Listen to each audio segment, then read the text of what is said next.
What up, Cavs Nation? I'm your host, Ethan Sands, and I'm back with another episode of the Wine and Gold Talk podcast. And joining me today from Boston, coming straight out of TD Garden, Chris Fedor. And don't mind him, he might have a couple of hiccups along the show, but he's here to give us the insight, what he's heard, he's seen, and what went down in tonight's 125-105 loss to the Boston Celtics. Chris, I want to get into this really quickly, and I want to be very pointed where I say this. Donovan Mitchell came up on the injury report right before tonight's game with a hamstring injury. It was questionable if he was going to play. It was a toss-up in the air until he went on ESPN or talked to you about whether or not he was going to play. And, Chris, I'm going to say this. I don't think he should have played tonight.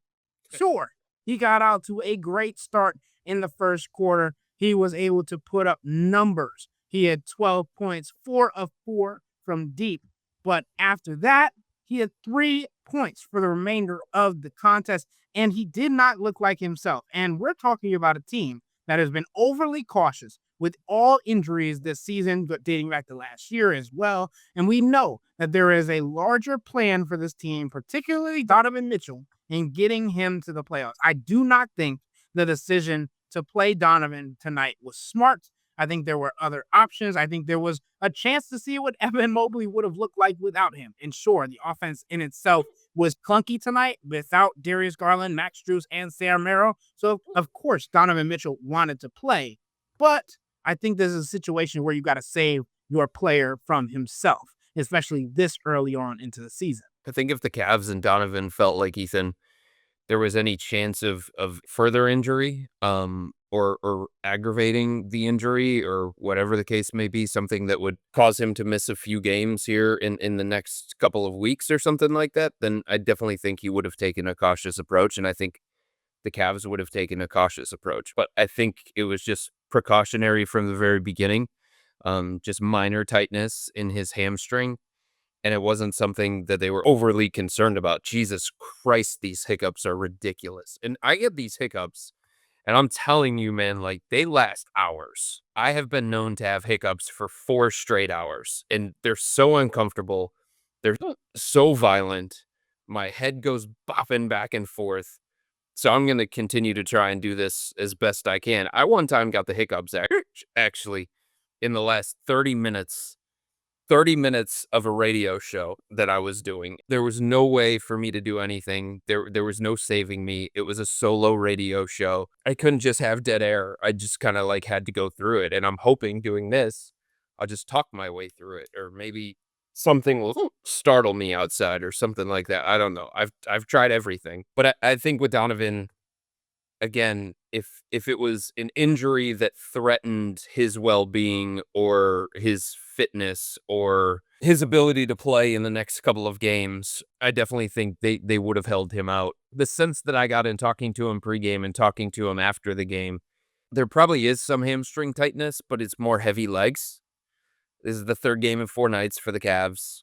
It's been a road-heavy schedule to start the year. 4 of the first 5 have been on the road, and even the game where they came back home, it was come back home for less than 48 hours and then leave again. So I just think like all of that together has caused this minor issue for Donovan with the hamstring, and I'm with you. He didn't look like himself. He looked like he was laboring, and I asked Kenny post-game about it.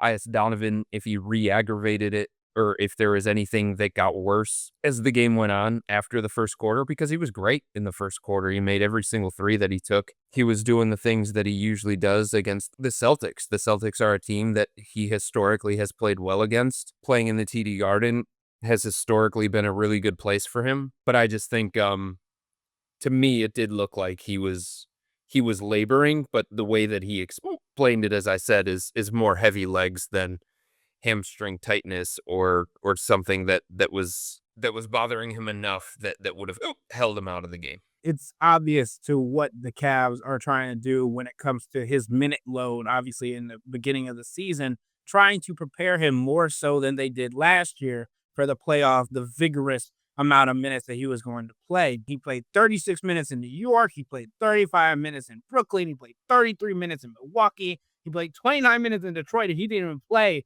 a majority of the fourth quarter. He played 32 minutes in Boston in the blowout loss tonight. I do just think like there's a middle ground that I feel like the Cavs need to find. And we remember last year that Donovan was the highest average player when it comes to the Cavs. He averaged around 31 minutes. And I just think there is a different level to where his intensity is the beginning of the season. And Kenny Atkinson has spoke to it, right? He is obviously trying to get this Cavs team, push this Cavs team, propel this Cavs team to a different level. And I understand it and I respect it and I love the fire and all the good things that come with it. And he's had some great performances, right? 30-point performances in 5 nights. But there's also the understanding that it's October. Yeah. You don't have Darius, you don't have Max, you don't have Sam Merrill right now. And against a Boston team that was more so lacking post presence, interior presence, I think this could have been a really good game to try out what Jared Allen and Evan Mobley were capable of. And obviously, maybe it would have gone better if they would have had that focal point. But that didn't actually end up being the case with the Cavs as they were dismantled interiorly. And it was against a team that came into the season asking who was going to be their starting center. And we came off a game against the Milwaukee Bucks, came off a game against the Detroit Pistons with physical interior presences. And we're like, okay, maybe New York was a fluke. Chris, I don't know what's going on, but against teams that don't necessarily have a interior presence, but have players around them that are willing to do what it takes to get a rebound, this Cavs team has struggled, at least thus far into the season. Yeah, I think it's fair to say through 5 games, Ethan, they have a rebounding problem. And it doesn't mean that it's not correctable, but through the first 5 games, they've been out-rebounded by a total of 21. They have won the rebounding battle once in the first 5 games. Once. That's it. And tonight against Boston, like, are you kidding me? Really? I think somewhere Josh Minot is in the Boston area grabbing another rebound at this point because he was just a menace on the glass. The Cavs had no answers for him. He had 5 offensive rebounds. Keita had 5 offensive rebounds. I'm pretty sure Luka Garza came off the bench out of nowhere and had 5 offensive rebounds. Like, it's hard if a team like the Celtics is going to make 21 threes and they're going to run their offense with surgical precision the way that they did, and then they're going to win the battle of the boards by as much as they did, including on the offensive rebounds. Like, that's just going to be a really bad formula for the Cavs. And Kenny Atkinson said, I think one of the troubling things is that, Kenny has talked about the rebounding since opening night, and it just hasn't gotten consistently better. It certainly hasn't from Jared Allen. It hasn't from Larry Nance Jr. off the bench. It hasn't from Evan Mobley. It just, there have been nights where they have looked better on the boards and, Evan's been more active and Jared Allen has played with like a level of physicality and toughness and stuff like that. But it's not consistent enough. It's not consistent enough for Kenny. It's not consistent enough for a team that plays two bigs predominantly. Like, that's the other thing. You know what I mean? Like, there has to be some kind of advantage that you're getting by playing the two bigs. And the advantage that you're supposed to have, obviously, rim protection's a big deal. Protecting the paint, that's a big deal. But you should do a better job on the boards if you're going to play this kind of lineup look. And I know it's not all on Jarrett, and I know it's not all on Evan in the way that the game is played today. There are longer rebounds. More teams are crashing the offensive glass, and like all those things are accurate. But to get manhandled by the Celtics, that shouldn't happen. Not to this team. And look, part of this is it's a bad night in teams in the NBA. They have bad nights. But when you start to see like a trend developing, and it's clear that Kenny Atkinson sees a bad trend developing, it's going to be time to look at the film and really figure out, okay, like what kinds of things do we have to do differently? Maybe it's a style thing. Maybe it's a systematic thing. Maybe it's a scheme related thing. But what kinds of things do we have to do differently to correct this problem. And I think it's fair to classify, even though it's only 5 games, even though it's only October. I think in the short term, I think it's fair to classify it as a problem because the Cavs have not been good enough when it comes to rebounding.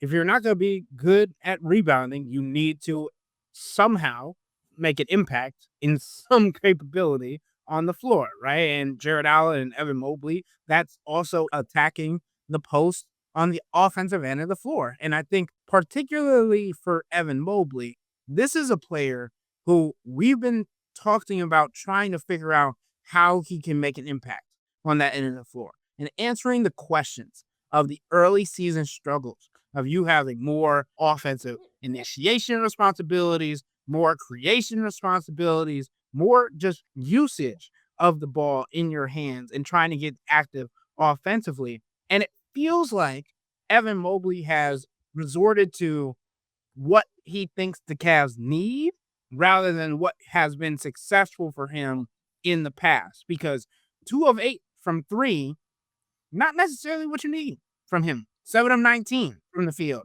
And I feel like there's more to that when we talk about getting to the rim, getting into the bodies of defenders, getting into the spots where you know you are successful. And obviously that also comes with starting above the break, maybe starting him lower into the actions and allowing him to create from the elbow or the free throw line or the dunker spot. Maybe that's what he needs to get more enveloped in the offense rather than stretching and stressing him having so much initiation from the top of the key. But he's learning. And one of the things that I also think he's learning, I'm going to be critical here, I think he's also watching the film of what's going on in San Antonio and realizing that Victor Wembanyama is moving players. And I feel like Evan Mobley is trying to do that too much rather than leaning on the finesse skills that have helped him to this point in his career, especially when you talk about for an entire team, they were 17 of 52 from deep, which is just 32.7%. And yet 52 of their 87 attempts were from long range, especially in a game without Sam Merrill, Darius Garland, Max Strus. The game plan should have been to get to the paint and abuse the lack of big men talent on paper that the Celtics supposedly had coming into the contest, but that simply wasn't the case. They were trying to do it early, and they just weren't having success doing it. Jarrett fumbled a couple of passes. Evan Mobley was getting the ball stripped away from him. Kenny Atkinson actually believes that like part of their problem was when they got into the paint, whether it was Jarrett, whether it was Evan, whether it was Donovan, the Celtics formed a wall and bothered and disrupted the Cavs offense more when they attempted to do that than when they were playing out on the perimeter and taking those threes. And I think the thing that we know about the Celtics too is that the style that they play, the switchiness that they play, it forces you into offensive stagnation, and sometimes it forces you into a bunch of threes.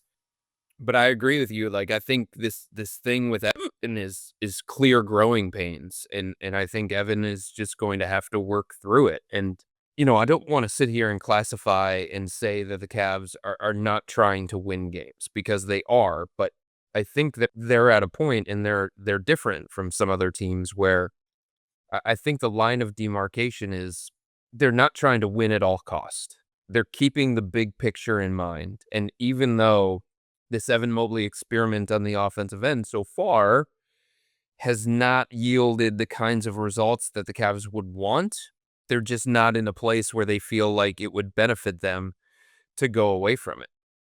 It's causing clunkiness. I mean, Kenny Atkinson was trying to be nice about his characterization of the offense tonight, but it wasn't good enough. And he was basically saying, like, we have lost our identity here for a majority of these first 5 games, including tonight against the Celtics. But I think that's going to happen when you're trying all these different things within the offense, because the hope is that even if you have these early struggles, you're going to benefit from them, and it's going to make you a better team because you have to learn how to work through them.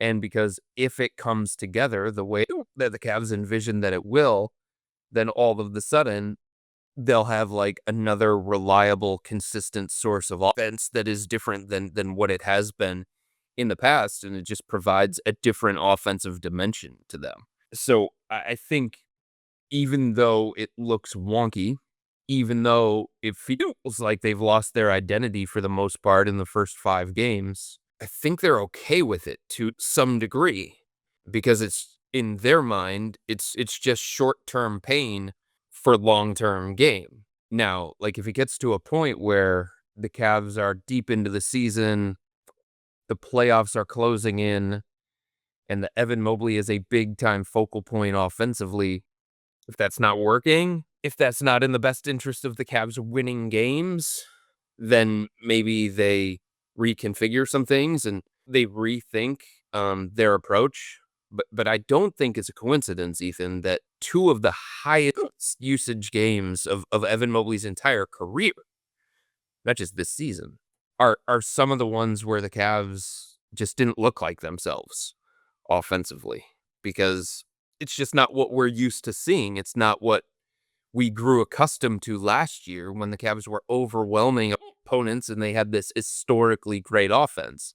And if Evan is going to be more of a focal point offensively, and it's clear that he is, then he's going to have to find the pass shoot balance.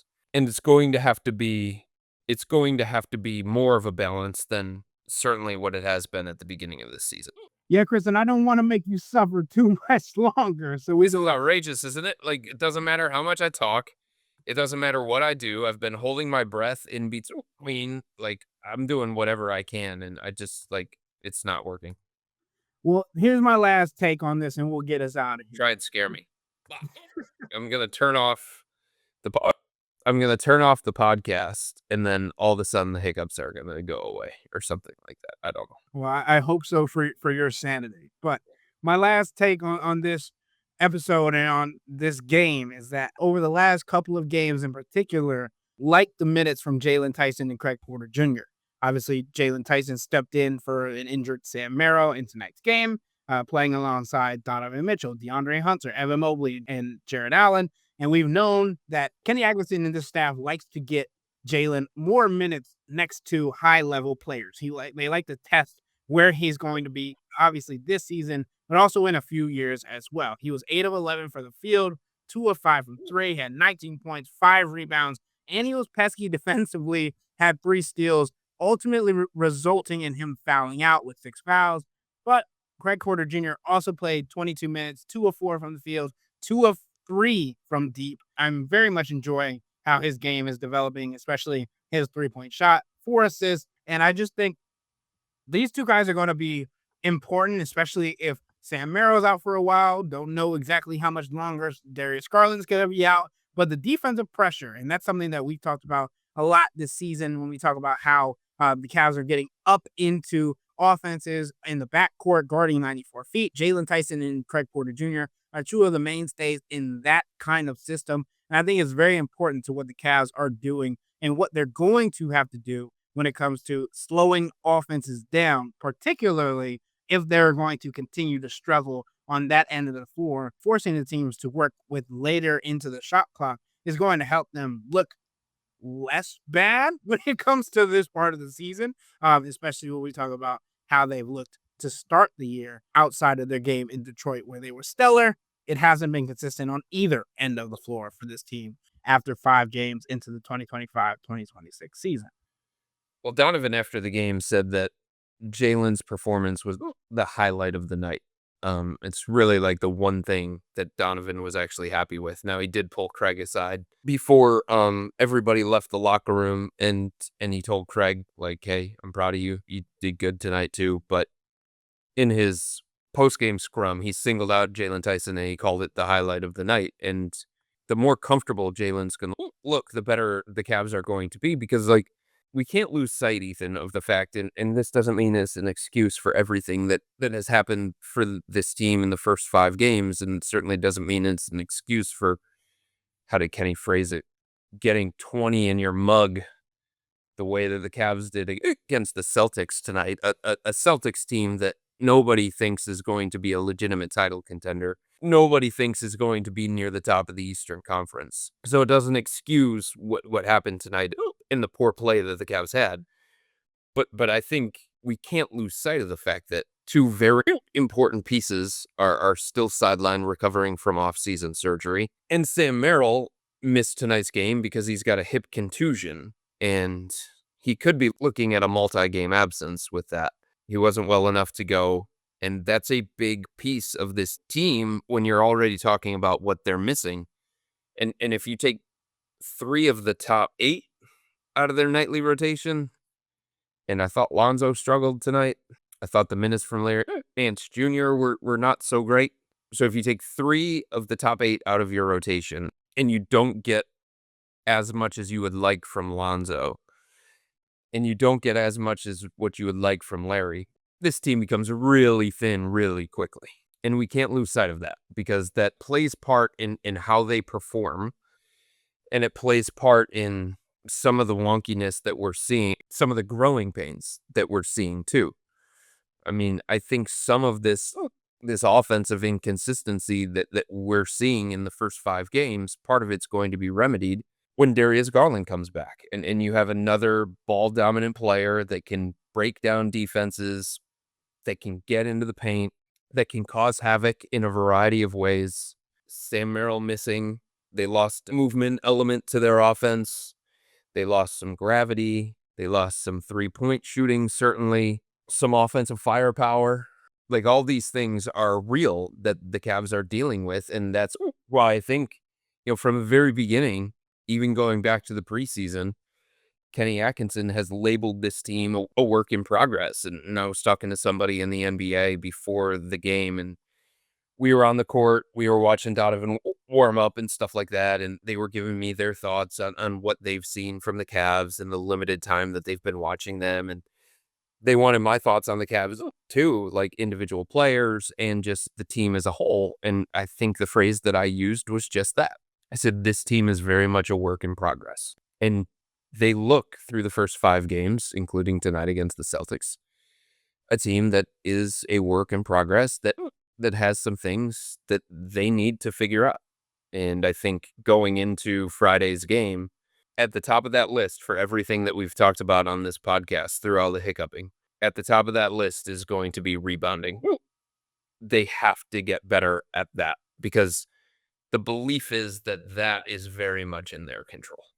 Yep. And I don't like to toot my own horn, but I said throughout the entire offseason, we talked about what the Cavs needed for this team to be successful. And I continuously said an enforcer, someone that will bang bodies and just be a guy that will go get it. We've talked to Kenny Atkinson multiple times. He's talked to guys like Tristan Thompson, who are simply known for rebounding. And the main thing that they continuously say, which is a skill to do, is just going to get it. Yeah. It doesn't matter where it is. It doesn't matter who's near you. It doesn't matter if the ball is a long rebound or if it's right off the rim. Whatever it is, a rebounder goes and gets it. JB Bickerstaff said it after the Pistons game. Rebounders rebound. You don't have to teach them the rebound. They're just going to go get it. So I definitely think, especially against the long Toronto Raptors, it's going to be an interesting game on Friday with a lot of expectations. And I agree with you, Chris. It is only 5 games into the season, and we don't want to get too far ahead of ourselves. But there are things to be concerned about because not everything that we're talking about can be fixed when Darius Garland or Max Strus returns to the lineup. It's funny that you bring up the rebounding thing and the commentary on it and just go get it. I was trying to have a conversation with Evan Mobley about rebounding and just a bunch of different aspects, like how different is it these days? Do you have to change your technique because of teams crashing more? Do you have to position yourself in a different place because of how many teams are taking 40 to 50 threes and the longer rebounds that come from that? And he just kept saying over and over and over again, we just have to go get the ball. We have to go get the ball. We have to be more aggressive and we have to go get the ball. And I think that tells you kind of where his mindset is, and it tells you what Kenny Atkinson seems to think is the problem as well, is that they're not playing with enough force when it comes to going after rebounds. They're not playing with enough aggressiveness when it comes to going after rebounds. They're not playing with enough, I think he used the word juice, when it comes to going after rebounds. And Jarrett's never going to be Andre Drummond, right? Like, he's never going to be Rudy Gobert, I don't think, but another single-digit rebound game for Jarrett Allen. I mean, he's playing more than 30 minutes a night at the center spot. It can't keep happening like that. If you think back to last year and the activity and the energy that he was playing with and all that kind of stuff, he was basically a walking double-double. You could almost pencil him in for double-digit rebounds. You know how many games this year he's got double-digit rebounds? One. And it came against Milwaukee. That, unsurprisingly, was the only game that the Cavs finished with more rebounds than the opponent. So, no, it's not entirely Jarrett, and it's not entirely Evan, and there are other components to this. But it's one of those situations where it feels like how Jarrett plays, how he rebounds, how he defends, his level of engagement and activity, it doesn't play the part in whether the Cavs are successful or not, but it plays a significant part. 4 out of 5 games in single-digit rebounds for a starting center in today's NBA, who was a walking double-double last year. Like, nope. Can't happen. It's got to be better. I mean, Josh Minot, did you know who Josh Minot was before today's game? I did not. He doubled Jarrett Allen's rebound total. He's long, he's athletic. Jesus.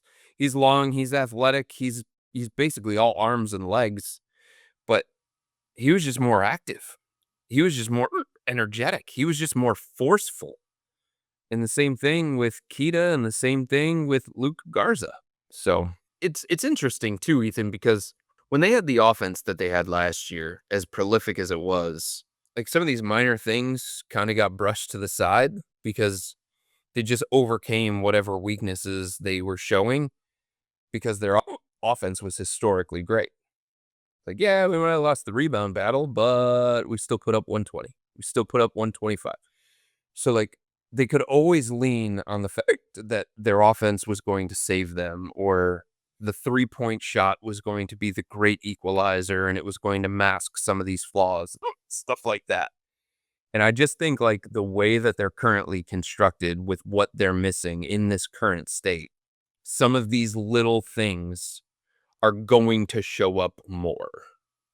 And they're going to have to figure out that, like, no, we're not as explosive on the offensive end. We're not as dynamic on the offensive end. We're going to have to do these little things. We're going to have to win the battle of the boards. We're going to have to win the bench scoring.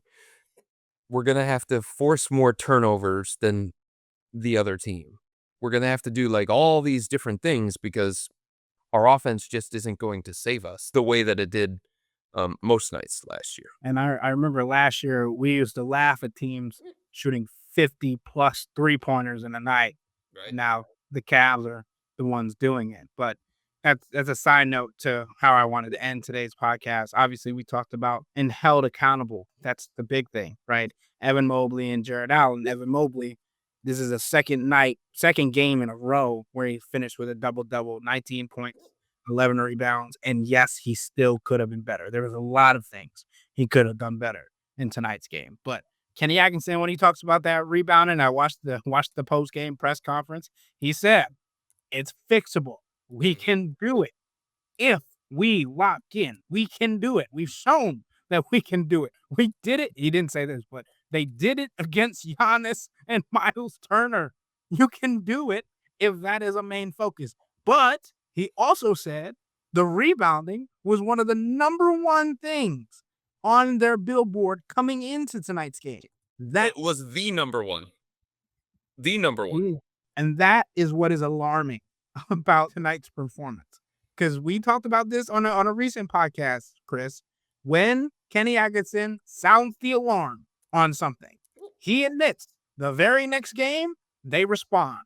But a couple of games afterwards, I don't know, man. It's not necessarily the same thing. They sometimes forget about what the focus is. Sometimes they move on to the next problem. Well, over the first 5 games, we can all admit there is one major problem of this team. There's a lot of other minutia that we can go into, But at the top of that billboard, rebounding has been an issue for this Cavs team. And if they want to get where they got to go, as I said before, it's not going to necessarily get fixed when Darius Garland, Max Strus, Sam Merrill return to the floor. They got to find it from their bigs, and they got to find it from guys off their bench. Dean Wade, Larry Nance, you need to do better. They're 26th in rebounding, just overall. We're looking at stats really quickly. DeAndre Hunter, not known as a rebounder, right? Right. He got the same amount of rebounds. The 6'9" center Jared Allen. Gotta tell you something. It is about players around them also showing that effort. But it's gotta come from being led by the big guys. But Chris, I don't want to make you suffer anymore. With all that being said, that'll wrap up today's episode of the Wine and Gold Talk podcast. But remember to become a Cavs insider and interact with Chris, me, and Jimmy by subscribing to Subtext. Tomorrow's a Hey Chris day. If Chris does not have the hiccups. So send in your questions, and if we don't get it to him tomorrow, next week for sure. But the only way you can do so, sign up for a 14-day free trial or visit cleveland.com/Cavs and click on the blue bar at the top of the page. If you don't like it, that's fine. All you have to do is text the word STOP. It's easy, but we can tell you that the people who sign up stick around, because this is the best way to get insider coverage on the Cavs from me, Chris, and Jimmy. This isn't just our podcast, it's your podcast. And the only way to have your voice heard is through Subtext. Y'all be safe. We out.